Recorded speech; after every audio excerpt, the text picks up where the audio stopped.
Thanks for joining us. Today I will talk about US dollars, deficits, safe assets, and are we entering a new global order?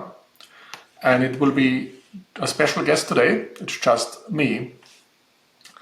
So the key questions I would like to address today are the following. How can we make sense about the recent geopolitical shifts and uncertainties we are facing?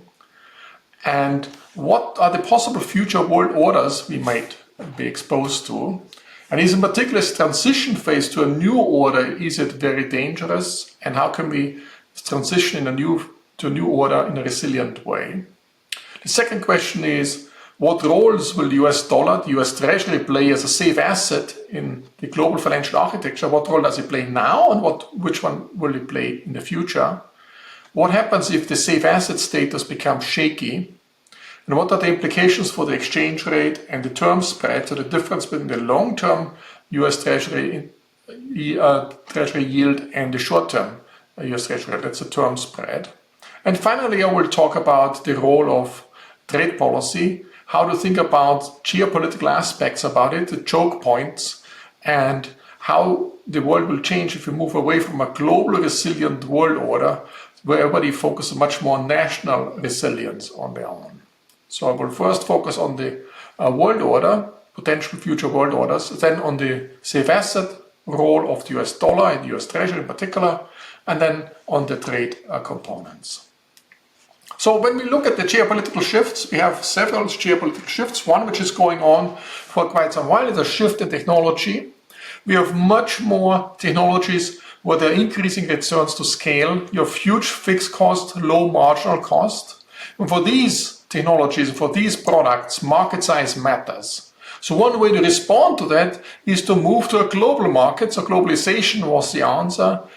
You can actually scale up things much more, but then you also specialize much more specifically per particular product, but you do it at a global scale in order to exploit the increasing returns to scale.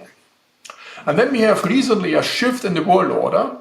We had initially a common framework which was very much a multilateral framework, so people came together to international multilateral organizations, and a rule-based framework. There were common rules for all the countries, for small countries and large countries, common rules.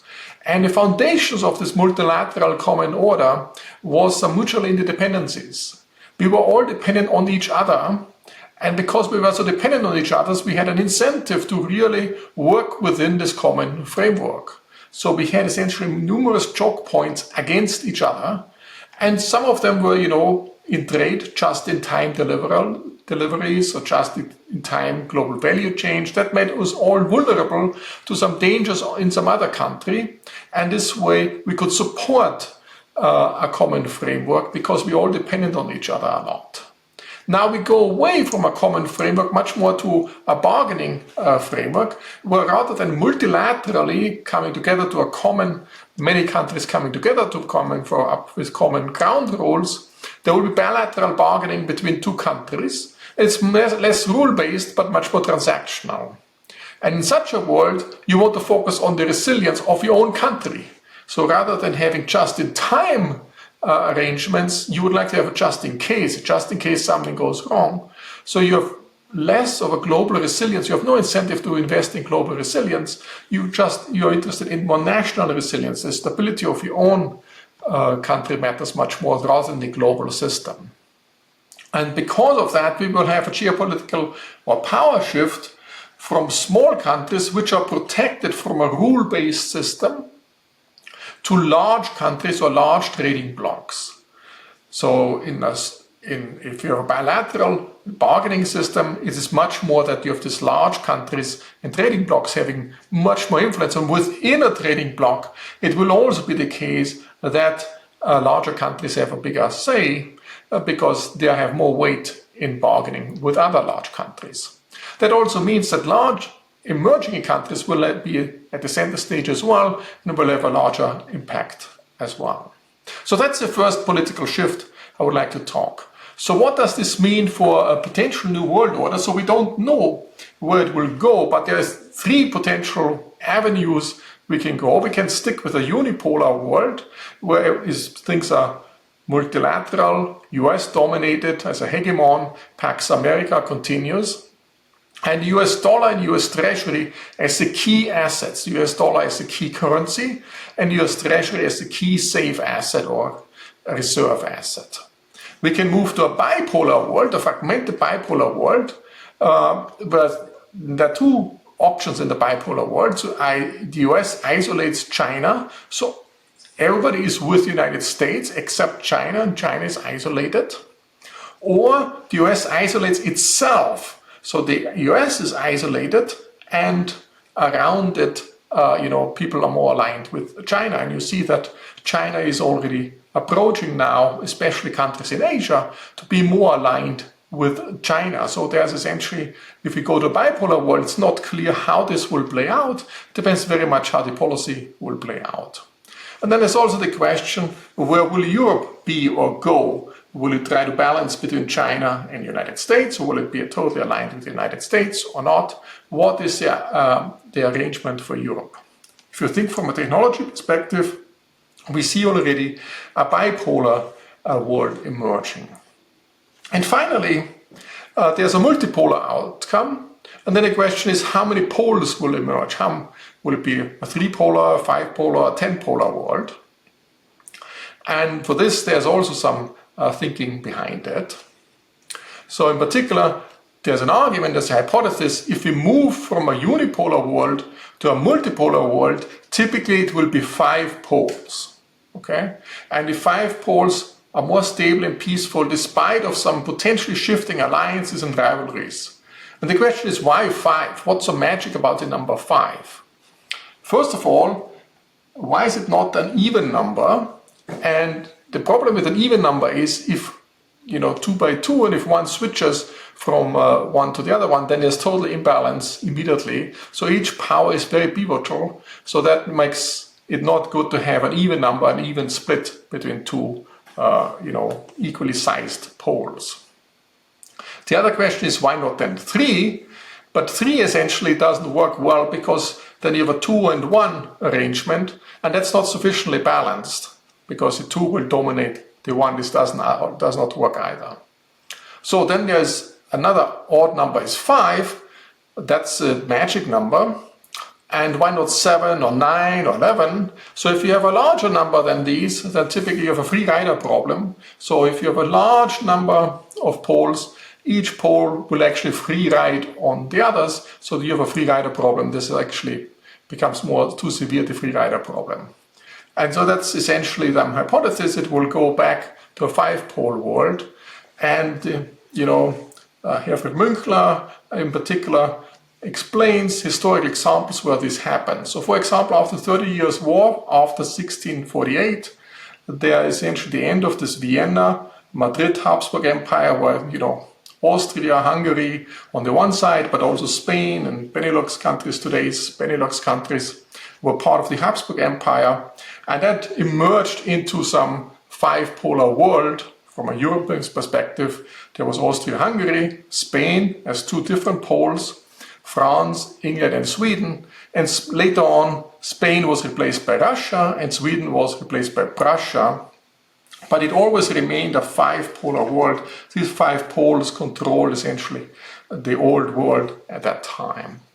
Similarly, after the Napoleonic Wars in 1815, also 5 poles emerged. Again, there was Austria-Hungary, there was Great Britain, France, Germany or Prussia. Out of Prussia became Germany without Austria, and Russia. So 5 poles emerged. So there's some historical examples whenever there's one pole is replaced by a multipolar world, it typically ends up in a 5-polar world. And similarly, it could be, if there is a transition to a 5-polar world, that we go from a US-dominated world to one where it's US, China, European Union, India. And then the question is, will it be Russia or Japan? If you focus more on the military might, it's probably more Russia. Or if you focus more on economic might, you might focus more on Japan. And that's still open, in particular if technology is changing warfare down the road significantly. It's not clear that Russia will be able to keep up with that. So that's potentially we move to a different world. And then the question is, how do we manage the transition to this different world? And the challenge in this is typically that the transition is very complicated. So if you move from a global order, let's say, to a new order, a more fragmented order, or a global order, so typically transition is not very smooth, as is indicated by this blue line here. It's much more following a J-curve. There's some overshooting, and then you might hopefully come back. And there's a lot of uncertainty whether everything goes smooth. In particular, you might actually, if the J-curve is most pronounced, you might hit a tipping point, and then actually, rather than coming back to the new, more stable environment with 5 poles, for example, it could also derail the whole system because you hit a tipping point. And overall, these transition periods are periods of high uncertainty, so everything will change, disruptions occur, and disruptions might in the long run lead to a new long stable outcome, but it might also lead to some situation where the whole systems derail and you don't get to a long run stable outcome. Now, this is essentially what I wanted to say about, the new world order. We have a unipolar world right now, moving to a bipolar world, but it might also move to a multipolar world, and then it's most likely to go to a 5-polar world. But the transition phase, that's where the resilience is not guaranteed. It's not guaranteed that actually you come back to a resilient phase. Now, I would like to, with this geopolitical perspective, then I would like to say, what does this mean for global finance? What does it mean for global trade? And what does it mean for the US dollar, for the US Treasury, and so forth? And this actually goes based on some work I did together with Sebastian Merkel and Yuli Sannikov on safe assets, and also a more recent paper, which is a 2-country version of the safe asset paper, which is the International Monetary System, a risk perspective, a paper which explains how we can understand, how can we make sense of such a world, of the shift away from the current setting to a different setting. What are the dangers and driven from the uncertainties with that? And then the next block will then deal with global trade and choke points and tariffs for the global trade perspective. Now, what's a safe asset? A safe asset, I would argue, is, for example, can be a currency, that's like the US dollar. If it's held by foreign governments and it's a reserve currency, or by foreign central banks, the safe asset, the classic safe asset, is some government debt in the form of the US Treasury. The global safe asset is the US Treasury. It's also a reserve asset because it's also held by foreign government. So safe asset is a broader term than reserve asset, because reserve asset is only to the extent it is held for safety reasons, precautionary reasons by governments or central banks. Safe assets also means it can be held by citizens as well for precautionary reasons. So what is a safe asset? That's a good friend analogy, is that it's a good friend. A friend indeed is a friend in need. That's, when you need it, it is around, it's available, you can sell it, and it can overcome your personal shocks. You might overcome also some aggregate crisis shocks for the whole economy. So it's a good friend, it's around, it's helping you when you're in crisis. So that's a good friend analogy, that's part of the safe asset elements. The other thing is the safe asset tautology. A safe asset is safe because it's perceived to be safe. So which asset turns out to be the safe asset, we have to coordinate on it, and then as we all agree upon, this is a safe asset, then it is actually the case that it remained a safe asset. Now, a safe asset gives you potentially a cash flow, but it also gives you a service flow. So the asset pricing equation for the safe asset is the present value of the cash flows plus the present value of the service flow. So in terms of cash flows, that's the interest payment you might get. And the interest payment might be much lower than compared to other assets. So in this sense, it has a low interest rate, it has a convenience yield. A convenience yield is part of the service flow. So the interest rate differential is part of the service flow. It's because it gives you some convenience. And that's why often it's empirically measured as a lower interest rate. but it does even more. You can actually print dollars or US Treasuries without ever paying back. So it might have some public component as well. So the service flow might also have some public component in that. And that's, formally speaking, the transversality condition does not need to hold in the aggregate level in this economy. It might hold individually that it's, it holds, but not at the aggregate level if, for example, the interest rate is smaller than the growth rate of the global economy. That's the real interest rate here. Now, let me explain the safe asset in more detail with a simple example. So let's take an extreme example where the cash flow is zero, so it doesn't pay anything. So the cash flow is zero. So traditional asset pricing would say the value of this asset, the nominal bond price divided by the price level, so the real value of this asset should be zero as well. But it might also yield a service flow. And let me illustrate where the service flow comes from. And for this purpose, I have two people, A and B, let's say Alan and Beth. There's the safe asset, which has zero cash flow, and then there might be some other asset which has some other cash flow, positive cash flow. And let's assume, for simplicity, when the world goes up, the cash flow of Alan, the cash flow asset of Alan's asset expands and of Beth's asset contracts. And when the world goes down, it's exactly the opposite. So Alan and Beth, they have negatively correlated cash flow assets, and they ideally should write an insurance contract with each other, some derivative contract or insurance contract with each other. But let's suppose there's a financial friction, they cannot write this contract. So what else can they do? They can hold this safe asset, which pays no cash flow, and when the shock occurs, then Beth sells some of the zero cash flow asset to Alan in exchange of this positive cash flow asset, and when the world goes down, they trade in the opposite direction.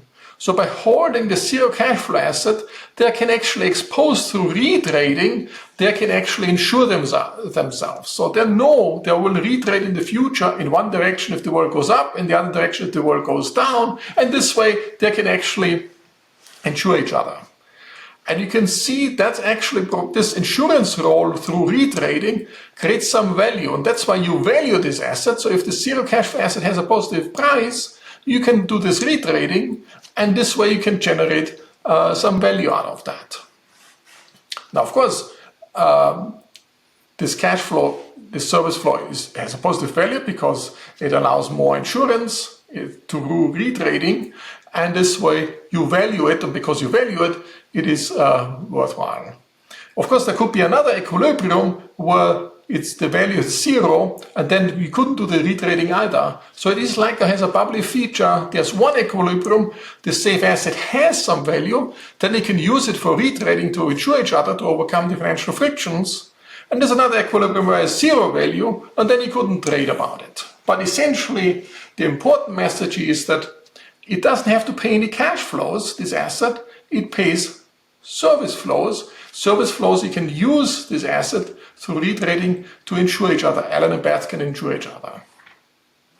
Now, if the risk is higher, so let's suppose we go in a recession with high risk, then actually this retrading, you would value this retrading, this insurance element even more. If risk is high, you like this insurance through retrading even more, so the value would go up even further. So when you're in a recession, you're going with high risk, the value of the safe asset is going up. And that makes a safe asset actually also extremely valuable or good for aggregate crisis, because if you go in a financial crisis, idiosyncratic risk is going up and these assets appreciate.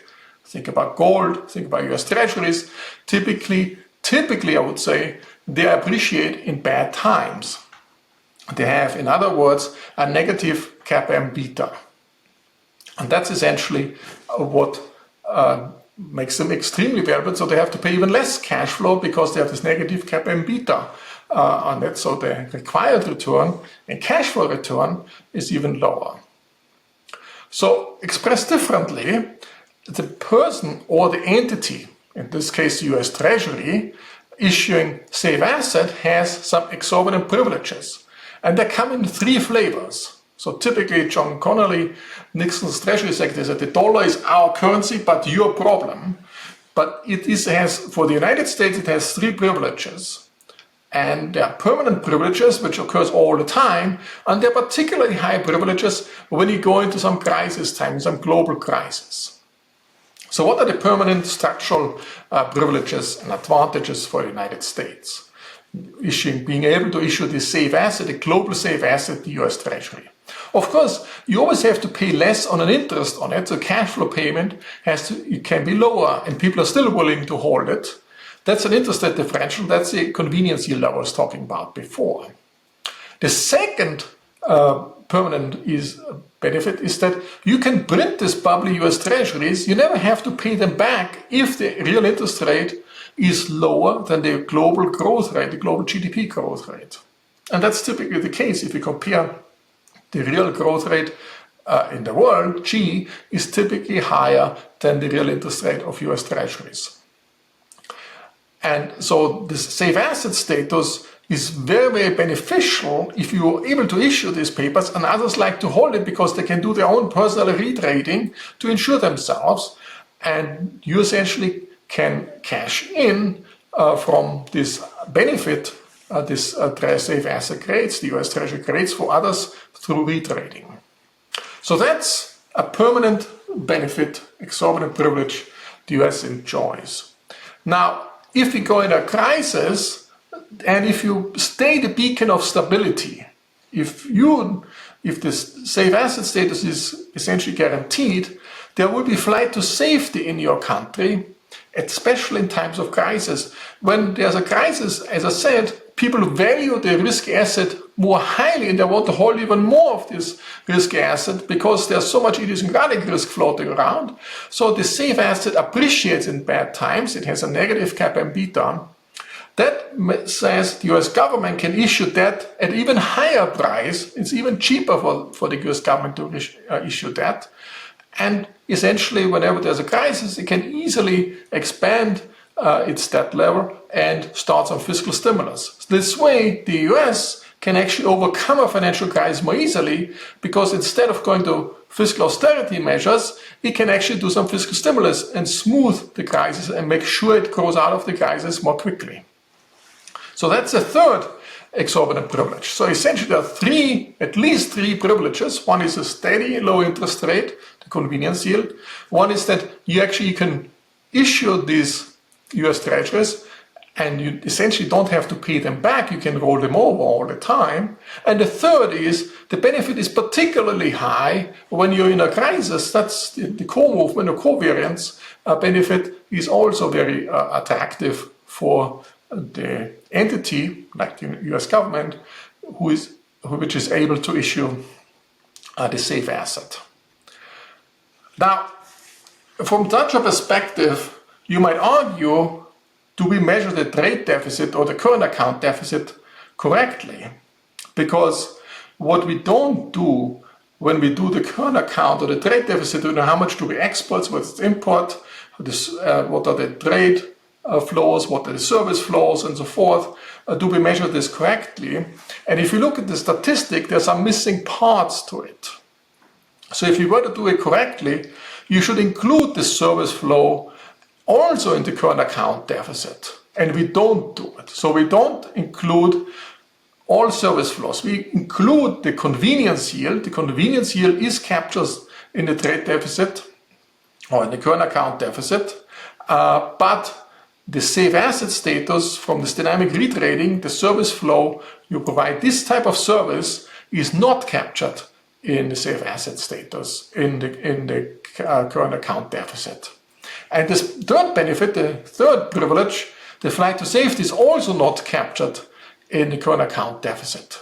So the second and the third exorbitant privilege is not captured in the deficit, and that's actually a problem because we mismeasure, and hence the political debate is also going in the wrong direction in this way because it doesn't capture all the elements which services will provide. Essentially, the US is also providing the service flow to the others, and it should be part of the current account deficit measure, but is not included. So that's in terms of the current account.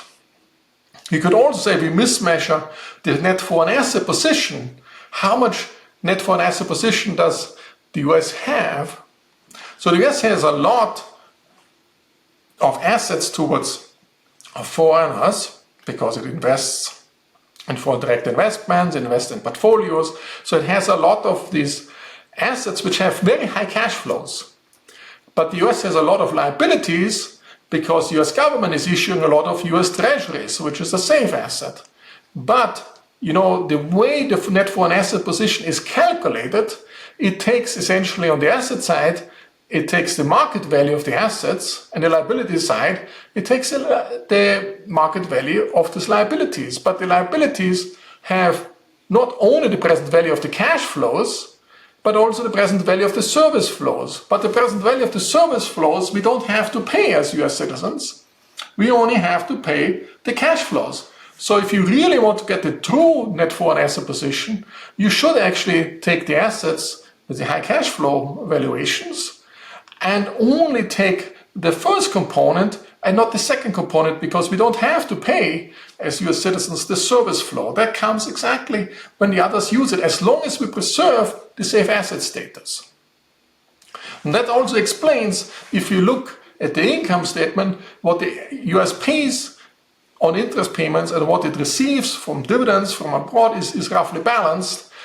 This, of course, does not reflect yet the service flow coming from, you know, being able to issue increasingly further always US Treasuries, printing essentially dollars, and also the flight safety benefits that the US enjoys.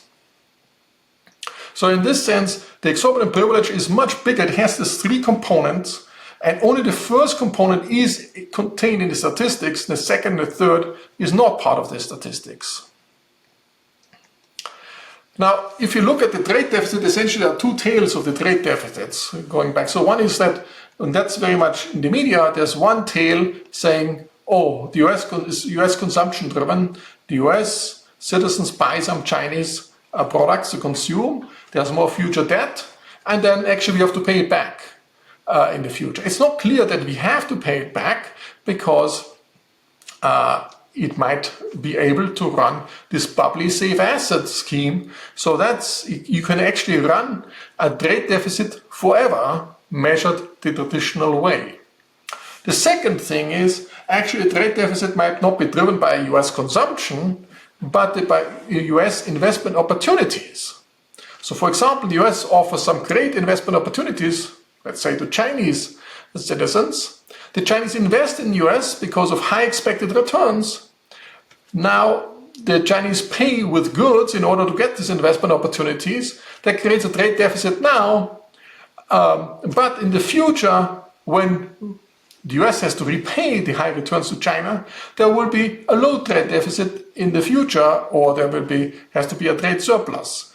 But if this is going on, if the investment opportunities keep growing with a faster growing US economy, this in the future might be far in the future and might never really materialize, in particular if you have the service flows with which you pay back in the future.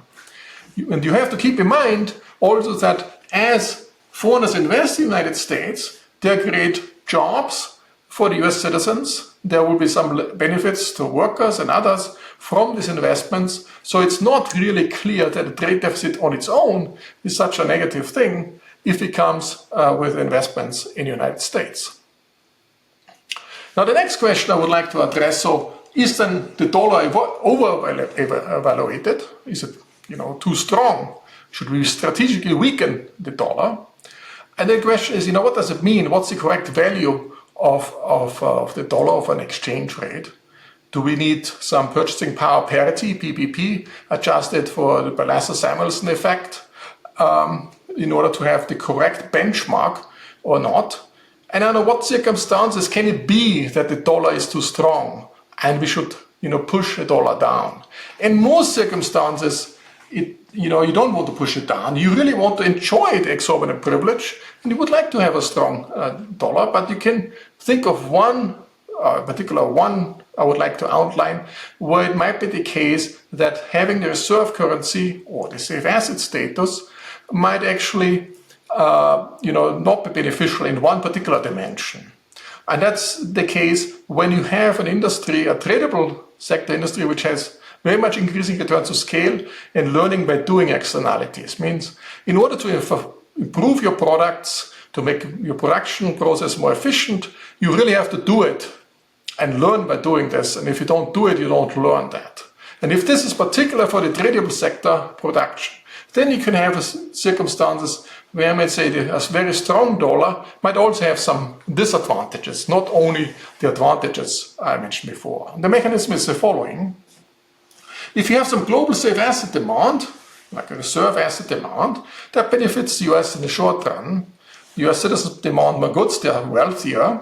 They demand more non-tradable and also tradable goods. So goods which can trade internationally and other goods which are purely domestic and can't be traded. So you import, you're wealthier as US citizen, you want to consume more of both, and for the tradables, you essentially consume more from importing, so you create some trade deficit.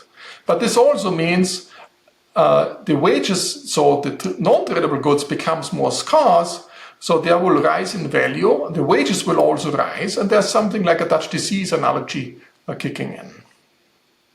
So the manufacturing for the tradable sector shifts to China, and if then there is increasing returns to scale, and this learning by doing, so more increasing returns to scale over time, and then actually in the long run, China can take an advantage from that, and that's, might be a dynamic element which pushes in the other direction. As I said, this is one particular disadvantage of having reserve currency, a long-run structural disadvantage, and that's, one has to keep in mind, but it's one disadvantage compared to many, many advantages.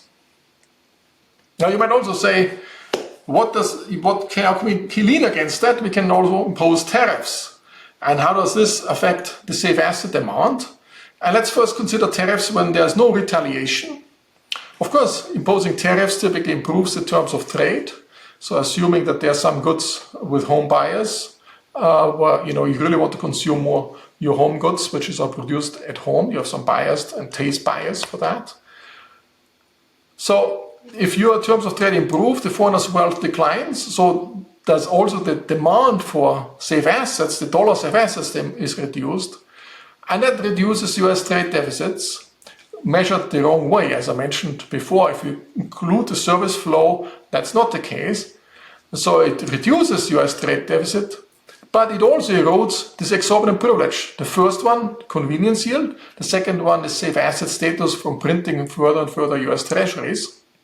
And also potentially the third one, when in times of crisis, it really expands in value of this. So, and if you now move to a world with retaliation, where the other party, the other country retaliates, you undo these effects. But of course, the world is a poorer place, so everything is going down. So the other country retaliates, and everything, the world is a worse place, is worse off.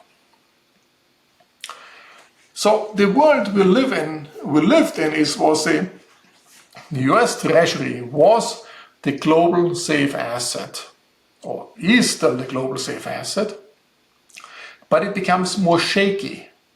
So there's some uncertainty, and of course, if you have the global safe asset, you have this privilege.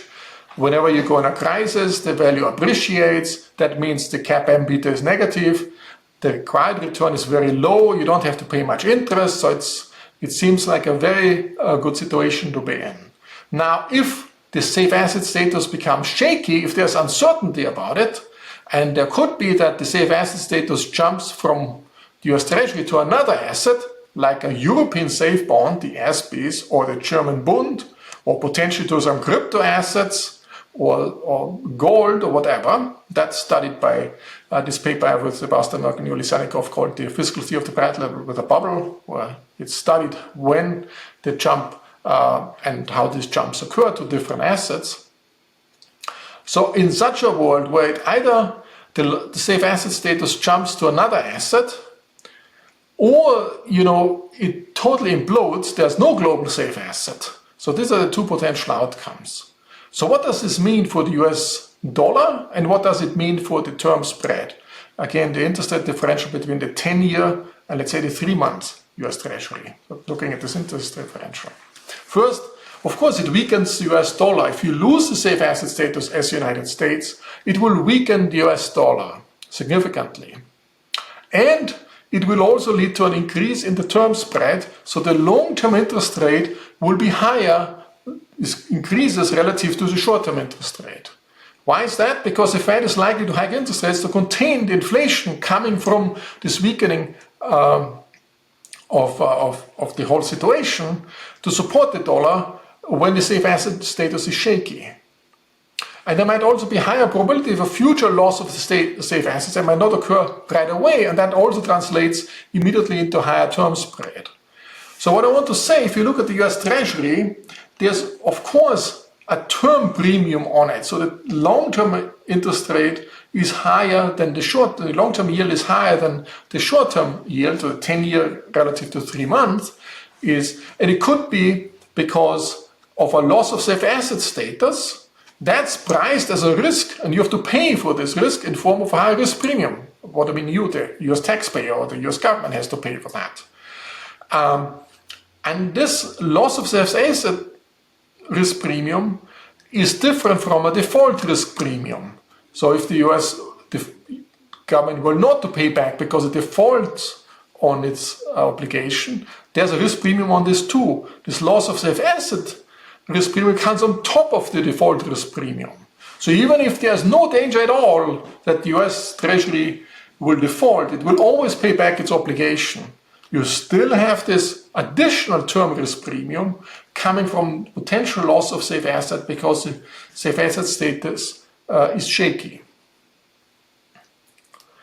Now, this relates to the Driven dilemma. And I want to distinguish between Driven dilemma 1.0 and 2.0. What's the Driven dilemma? It goes back to the Belgian economist Robert Driven, who said during the Bretton Woods system, when exchange rates were fixed to the dollar, so all the other currencies had a fixed exchange rate to the dollar, and the dollar was convertible to gold. And he argued that as the world economy is growing, and more than the US economy is growing, then actually there will be a tension in the system because more and more, currency is needed, and they're all back to the dollar, and the dollar is back to gold. Everything is growing except the gold is not growing, and that creates a tension, and that leads to some fragility, and ultimately might lead to a run on the dollar or a run on gold. Okay, so you had the exchange rate was fixed in the Bretton Woods system. There was increasing demand for US dollars, and they backed gold underneath. And there's the run on the dollar, or then in the gold, which we saw, the gold really went to the US and brought the gold back to France. And there was a diminishing backing by the gold. That was the Driven dilemma 1.0. But in 1971, of course, Nixon got rid of the fixed exchange rates. So strictly speaking, the old Driven dilemma does not apply anymore. But there's a new Driven dilemma. I call it Driven dilemma 2.0. What's the new Driven dilemma?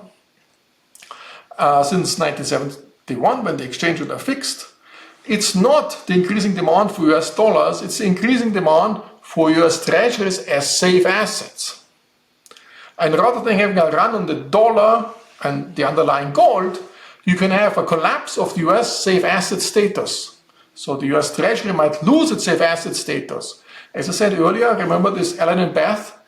There's one equilibrium where the safe asset is worth something, but there's another one where the safe asset is not worth something, and if it's not worth something, you cannot use it for the retrading anymore. So it collapses, and the value of the safe asset might go away.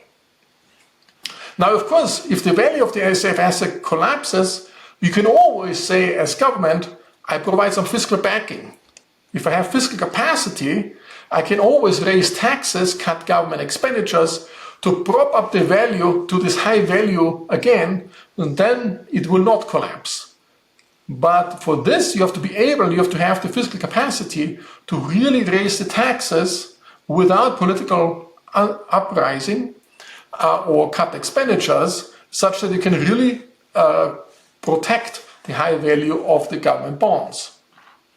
And that's questionable, but that's feasible. But the fiscal capacity is there. Some people, political observers, as the US could implement a value-added tax of 15-20% like in Europe, and then prop up this US Treasuries again. But it's not clear whether it's politically feasible. But the diminishing backing by, so as the world economy is growing faster than the US economy, the tension becomes bigger and bigger. And that's a different dilemma 2.0. Now, you could say, yes, so we have, if the world is growing and growing, everything is relying on the United States to provide the safe asset. The US gets actually some exorbitant privilege out of that. And, you know, whenever there is a crisis, a financial crisis, and volatility is going up, this privilege is getting even bigger. That's a privilege itself, that it's especially high in bad times. But it's actually not so good for emerging economies, because there's a shifting for emerging economies. There's flight to safety to the US, and that benefits the US in times of global crisis, but it hurts the emerging economies in times of global crisis. I might say, if we move to a multipolar world, perhaps it's better if the safe asset is not only provided by the US Treasury, by the United States.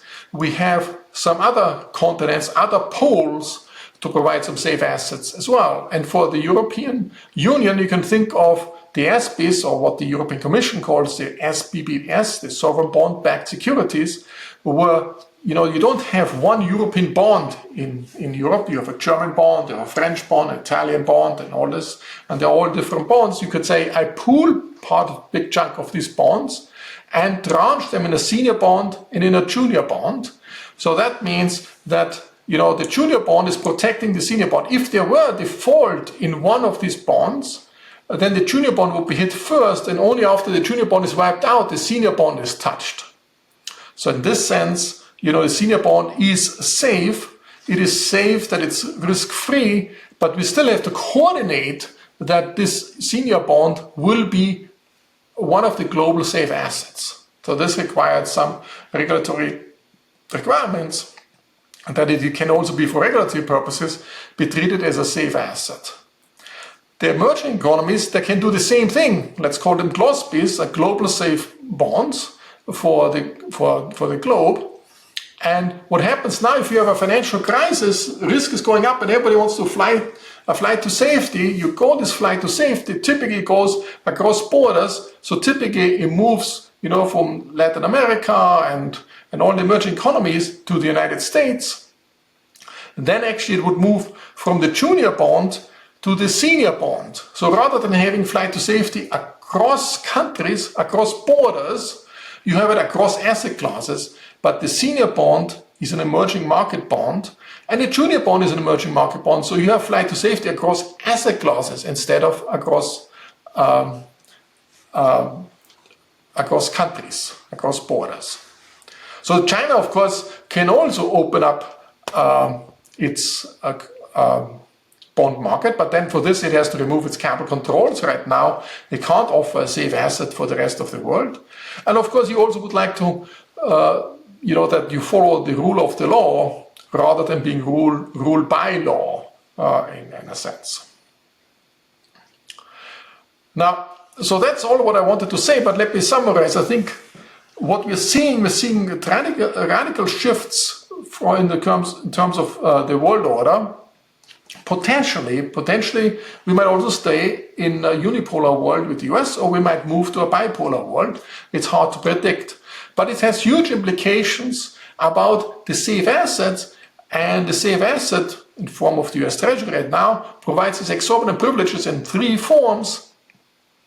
And the question is, how can we preserve these safe asset features for the US or for the world in general in order to keep the world as a more resilient world where, particularly if the transition is very, very risky and we don't know where we will end up with. Now, on top of the US dollar, of course, there will be new digital currency evolving. I talked about crypto and other digital currencies. They don't have to be all in the crypto space. There will be some new currencies, potential reserve currencies emerging as well. And you see a revival already now in the form of CBDCs.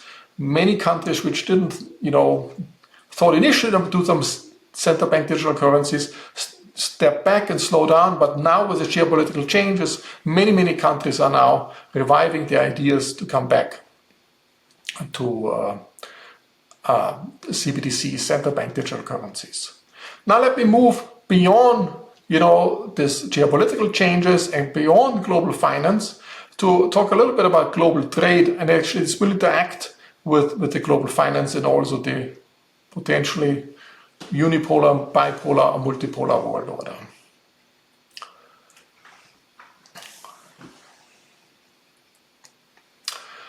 Now what I want to stress here is choke points and threat points. Okay, so the way you can think about the global world order, essentially before the recent events, you can think of we all were mutually interdependent. And what does it mean to be mutually independent? We had threat points against each other. We had choke points against each other. And Larry Summers called it at some point the balance of financial terror. So I would call it balance of choke points. It doesn't need to be balanced. I might have 57 choke points against you and you have 65 choke points against me. There's so many interdependencies. We don't want to hurt each other because whenever I hurt you, you will hurt me back. Now with the invasion of Russia in Ukraine and Russia cutting off the gas to Europe, people thought beforehand they would never do it because it hurts them as well as it hurts Europe. This whole thinking is now put into question. Okay, so we have traditionally a system of mutually interdependencies in form of choke points against each other. And in such a system, you can support a multilateral arrangement where we actually have international organizations which then build on this, but underneath the foundation of this is this mutual interdependency which keeps peace and also makes it possible to have some arrangements on top of it. Of course, then we can say, okay, if we don't have this, we want to reduce the choke points. And how can we reduce the choke points? One is we do reshoring. We are less dependent on the others, so bring the production back. You can bring it back to friends, so-called friendshoring. Or you can also do some multi-sourcing where you source not only for one country, but you can also get some resilience from the fact that you can actually source from different countries, potentially from different continents. Over time, you can also have strategic storage things to get more independence and less mutual interdependence, but more independence and resilience, national resilience. This way you can also have some advantages. Now, in order to do this, I really want to go a little bit deeper in the choke point analysis. I call it choke point analysis 101. The question is, how can we make, understand choke points? And if the counterparty is imposing choke points on you, you have to be aware which way it will go, and you might also want to impose choke points on others. Okay. And the first thing, if you have some direct production, say you just take inputs and produce something, that's it, and there's no production chain, you might think, a good measure of a choke point is the elasticity of substitution. How easily can you substitute? If something goes away, how easily can I substitute with something else? So for a firm, if one input good goes away, how easily can I substitute with some other input good? Or for a consumer, if one consumption good goes away, is it a dramatic thing? Or can I easily substitute? So you think it's the elasticity of substitution, which is the critical point. And so you can think if it's a Leontief, I cannot substitute much. If they're perfect substitutes on the other extreme, I can easily substitute. In between, there's a Cobb-Douglas utility or production function. Now then the question is elasticity of substitution over what time horizon? Because you might also say, in the short run, it's very difficult to substitute one input good for another input good. But if you give me a year or two, I can actually stretch it much. But how costly is to wait for 1 year or two? That depends on the intertemporal elasticity of substitution. So you have the elasticity of substitution across goods interacting with the intertemporal elasticity of substitution. That's what Samuelson called the Le Chatelier principle. It's very product specific and it depends on the product specific intertemporal elasticity of substitution as well. So if you learn to adjust and adapt, if you're very resilient, you have a lot of connections to a lot of suppliers, you can adjust more easily. So the intertemporal elasticity of substitution is much better for you because you can adjust more easily, you can stretch it over time more easily. And so this depends on your adaptability.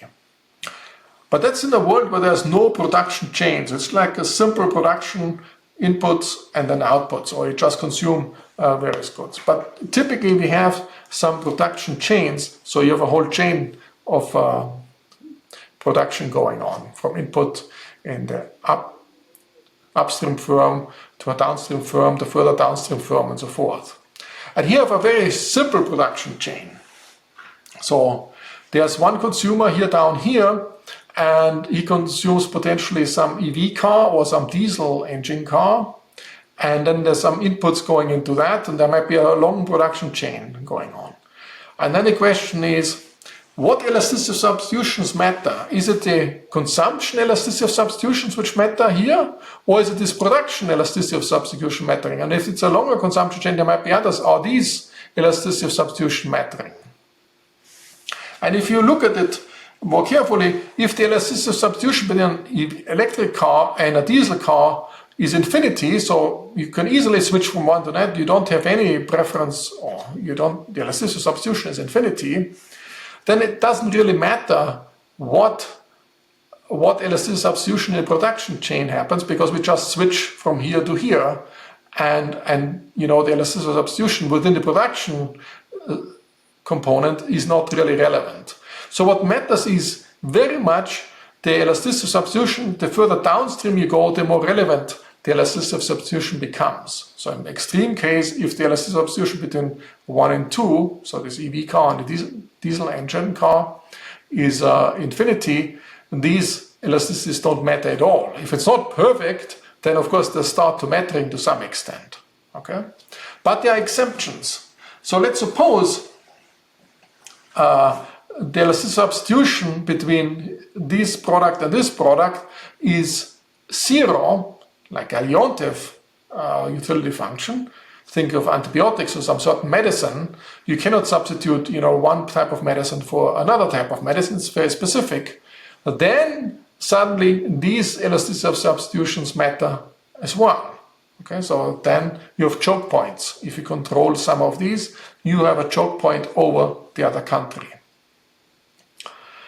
Now you might also have a choke point, even if the elasticity substitution here is not Leontief, is not 0, let's suppose it's a reasonable number here, a finite number, so it's not infinity and not 0. So you can substitute between the two. But there's some universal inputs, so whatever you produce, whether it's an EV car or diesel car or whatever you do, there's always this black line. You always have the same input, some microchip or some oil or some input you always need, independent which consumption good you want to consume. Then this elasticities here matter as well between this essential input and the other inputs. Okay, so that creates another choke point. So what do I want to say? So generally I would say, if you have a production chain, what matters upstream is less relevant, what matters downstream is much, much more relevant, except if there's some universal inputs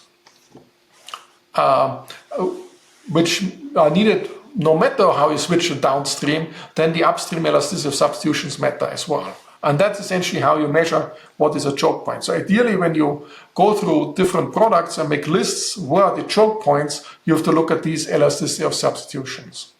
Now, of course, the whole thing is more complicated once you have a production network, but it's not clear that something is only a consumption good. It can also be produced for some input as well. So my computer, for example, is used for my consumption, but it's also used for some input as an input good in order to produce something else. And it gets even more involved than this. But this gives you the basic idea. Normally focus the elasticity substitutions further downstream rather than upstream, except if it's an essential thing going on. So let me conclude. So what we are seeing, we see a change of world order. The old order was guided by mutual interdependencies. The foundation was we all depended on each other, so we don't want to hurt each other too much. We just want to, we can live then in multilateral organizations like the IMF, the World Bank, in other multilateral, we can have a common framework, rule of law, multilateral arrangement. And there's a balance of choke points essentially, and the globalization, global value change create a lot of choke points which made each other more mutually interdependent, and that made the whole global system more stable.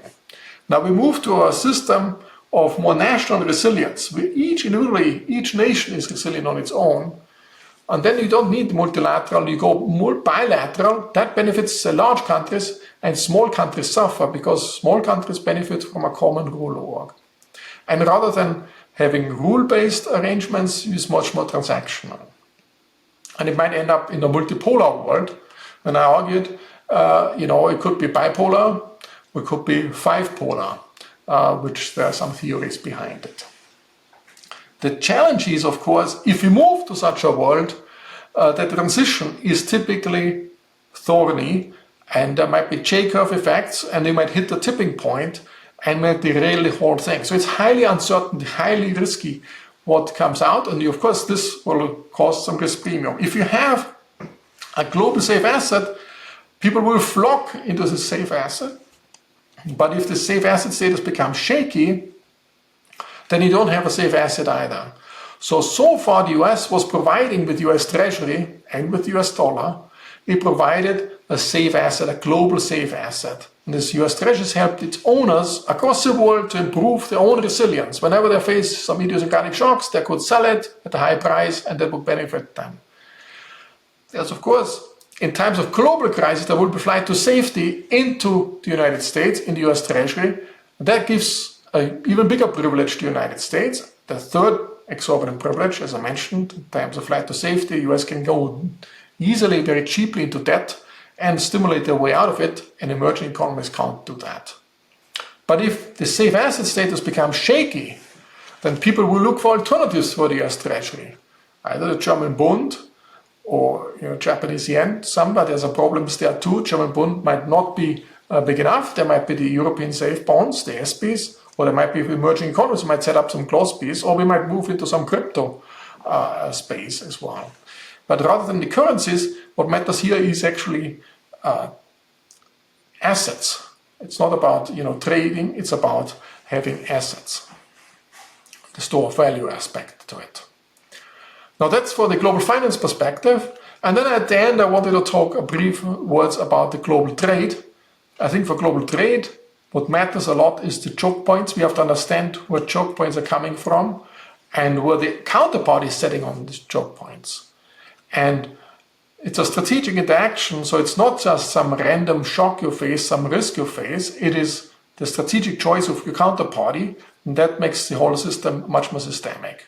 So what matters is here the elasticity of substitution, and if you have a production chain, it is really typically the downstream aspect which the elasticity of substitution matter a lot, except if you have critical products, then upstream matter as well, if the same product goes in all these things. And there's of course a time dimension. How quickly can you bounce back? How quickly can you build new links and all this? And for this you need some adaptability to go through that. So with this, I hope I gave you a little bit of an overview what economic analysis and political analysis, putting it together, can yield.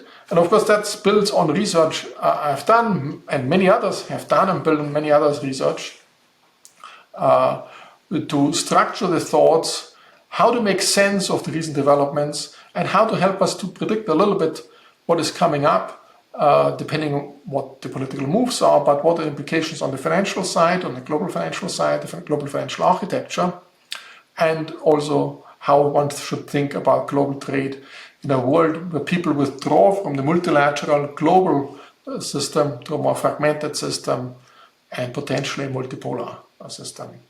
So thanks for your attention, and I hope to see you then soon again, next time with a guest speaker where we can bounce ideas back and forth. I appreciate your patience and your loyalty to this channel. Bye-bye.